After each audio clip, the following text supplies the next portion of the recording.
بسم اللہ الرحمن الرحیم۔ اللہ کے ولی اور لالچی انسان کا عجیب واقعہ۔ پرانے زمانے کی بات ہے، کسی ملک پر ایک بادشاہ حکومت کرتا تھا جو نہایت رحم دل اور انتہائی خوش اخلاق تھا۔ یہی وجہ تھی کہ اس کی رعایا اس نیک دل بادشاہ سے بہت خوش تھی۔ ایک رات بادشاہ نے خواب دیکھا جس میں اسے ایک گیدڑ ایک رسی میں لٹکا ہوا نظر آیا۔ خواب کی وجہ سے بادشاہ بہت پریشان ہوا، وہ رات بھر سو نہیں سکا۔ صبح ہوتے ہی اس نے سارے وزیروں اور دانشوروں کو دربار میں بلایا۔ بادشاہ نے اپنا خواب بیان کیا اور سب سے اپنی تعبیر پوچھی۔ سبھی سوچ سوچ کر پریشان ہو گئے، پر کسی کو بھی خواب کی تعبیر سمجھ میں نہیں آئی، جبکہ بادشاہ کو ہر حال میں اپنے خواب کی تعبیر جاننی تھی۔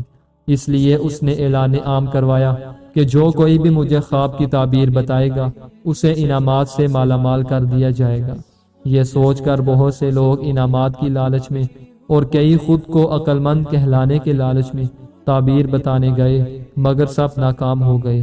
ایک غریب کسان جسے کسی وڈیرے کی زمین پر کام کرتے ہوئے کافی عرصہ گزر چکا تھا، لیکن اس کا قرض ختم ہونے کا نام ہی نہیں لے رہا تھا۔ سارا منافع تو ظالم وڈیرا ہی کھا جاتا۔ سال ہا سال محنت کرنے کے باوجود کسان کی وہی بھوک اور بدحالی برقرار تھی۔ اس نے سوچا کہ کیوں نہ قسمت آزمائی جائے اور بادشاہ کو اس کے خواب کی تعبیر بتائی جائے، کیا معلوم خوش ہو کر بادشاہ سلامت انعامات سے نواز دے۔ صبح ہوتے ہی غریب کسان شاہی محل کی طرف چل پڑا۔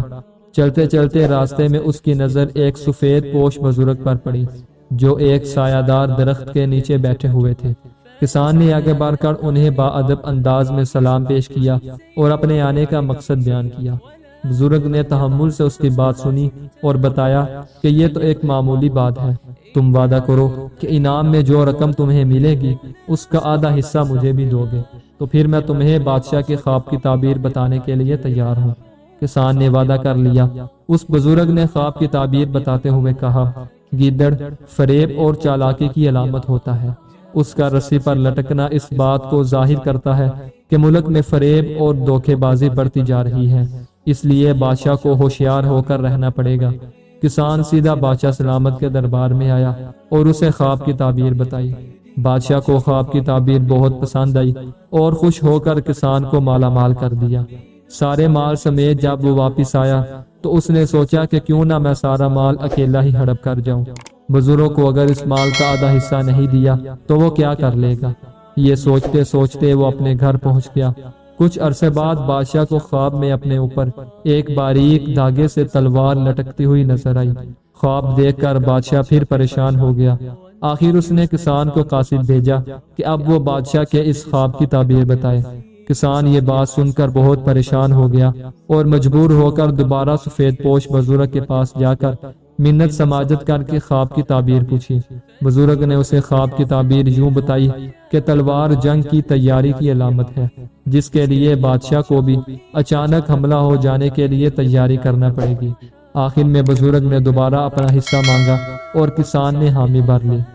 کسان بادشاہ سلامت کے دربار میں پہنچا اور خواب کی تعبیر سنائی، جسے سن کر بادشاہ بہت خوش ہوا اور پہلے کی طرح کسان کو انعامات سے نوازا۔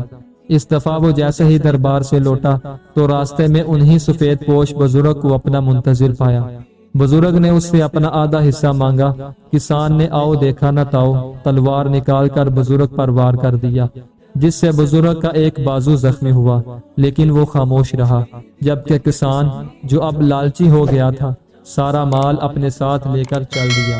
اتفاق سے بادشاہ کو پھر تیسرا خواب نظر آیا، جس میں اسے ایک ذبح کی ہوئی بکری نظر آئی۔ بادشاہ نے دوبارہ قاصد بھیجا اور کسان کو طلب کیا اور کہا کہ آ کر میرے خواب کی تعبیر بتاؤ کہ اس خواب کا کیا مطلب ہے۔ کسان بہت پریشان ہوا اور آخرکار تیسری مرتبہ شرمندہ ہو کر بزرگ کی طرف روانہ ہوا۔ بزرگ نے اس لالچی کسان کو دیکھتے ہی غصے سے منہ پھیر لیا۔ کسان بزرگ کے پاؤں میں گر گیا اور گڑ گڑا کر اپنی کی ہوئی غلطیوں کی معافی مانگی اور وعدہ کیا کہ اب دھوکہ نہیں دوں گا، انشاءاللہ اس مرتبہ آپ کا حصہ ضرور ملے گا۔ بزرگ نے تحمل مزاجی سے کام لیتے ہوئے کسان کو معاف کر دیا اور خواب کی تعبیر بھی بتائی۔ چونکہ بکری امن کی نشانی ہے، اس لیے اب بادشاہ کے ملک میں امن و امان ہوگا اور لوگ بکریوں کی طرح امن و امان سے رہیں گے اور دھوکے باز اور مکر و فریب سے دور رہیں گے۔ کسان نے جب بادشاہ کو خواب کی تعبیر بتائی تو بادشاہ کو یہ تعبیر بھی بہت پسند آئی، کیونکہ اس مرتبہ خواب کی تعبیر دل موہ لینے والی اور خوشگوار تھی۔ کسان کو پہلے سے بھی زیادہ نوازا گیا۔ اس دفعہ کسان نے پہلے والا مال اور اب والا انعام و اکرام ملا کر سارا مال لا کر بزرگ کے قدموں میں رکھ دیا۔ مجھے معاف کرنا بزرگ صاحب، دولت کی لالچ میں آ کر مجھ سے خطا ہوئی ہے، میں اپنی غلطی پر شرمندہ ہوں، خدا کے لیے مجھے معاف کر دیں اور میں اپنے گناہ پر معافی کا طلبگار ہوں۔ یہ ساری دولت اپنے پاس رکھ لیں اور مجھے معاف کر دیں۔ میں توبہ کرتے ہوئے وعدہ کرتا ہوں کہ اب زندگی میں کبھی کسی کو دھوکہ نہیں دوں گا اور دولت کی لالچ میں آ کر کسی کا دل نہیں دکھاؤں گا، اپنی اوقات نہیں بھولوں گا اور نہ ہی غرور و تکبر کروں گا، مجھے معاف کر دیں۔ بزرگ جو بہت پہنچے ہوئے درویش تھے نہایت نرمی سے بولے، حقیقت میں تمہارا کوئی قصور نہیں، کیونکہ جب پہلی بار تم میرے پاس آئے تھے تو اس وقت ملک میں فریب اور مکاری کا دور تھا، اس لیے تم بھی ٹھگ نکلے۔ دوسری بار بھی تم نے میرے اوپر اس لیے حملہ کیا کہ اس وقت سارے ملک میں خون ریزی پھیلی ہوئی تھی، ہر کوئی ایک دوسرے کے خون کا پیاسا تھا، مطلب کہ ملک میں فتنے کا دور تھا۔ اب تو ہر جگہ امن و امان قائم ہے، لوگ ایمانداری اور امن کی زندگی گزار رہے ہیں، اور تمہیں بھی تو اس ظالم وڈیرے سے نجات مل گئی ہے، اس لیے تم ایمانداری سے مجھے میرا حصہ دینے چلے آئے۔ بزرگ نے کہا کہ مجھے اس مال میں سے کسی چیز کی بھی ضرورت نہیں، ہم اللہ لوگ بندے ہیں، ہمیں تو بس دین کی دولت نصیب ہو جائے، بس وہی اصل دولت اور کامیابی ہے۔ کسان اپنے آنسو پونجتے ہوئے بزرگ سے مؤدبانہ انداز میں بولا، بزرگ جی میرے لیے کوئی نصیحت فرمائیں۔